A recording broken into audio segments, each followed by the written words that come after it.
નવરાત્રીનો મંગળવાર છે એટલે મંગળવારે માં ભગવતીને મધ ચડાવવામાં આવે તો ઘરની અંદર રહેલા બધા જ પ્રકારના કલહ છે ને દૂર થઈ જાય. એટલે આજ મારો આપણે ઓલું મળ્યું હશે એની અંદર આજ મંગળવારનું મધનું વિધાન છે. એટલે કાલે મેં લખ્યું એટલે મને યાદ આવી ગયું કે મંગળવારે માં ભગવતીને મધ છે એ ચડાવવાથી કલહનો નાશ થાય. સૌથી વધારે કલહ રહેતો હોય, નેગેટિવ ઉર્જા વધી જાય ને તો માં ભગવતીને મધના સ્નાન કરાવે. માં ભગવતીને મધના સ્નાન કરાવીએ. માધુર્ય મિશ્ર મધુમક્ષિકાનને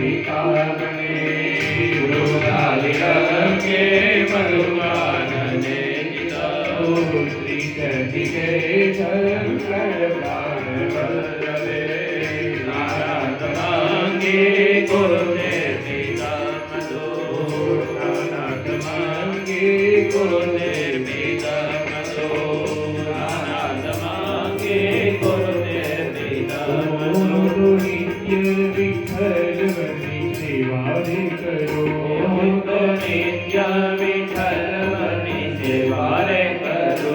માટે આંખે સમાગેરી ઝાંખી રે કરો. માટે આંખે સમાગેરી ઝાંખી રે કરો. મેં તો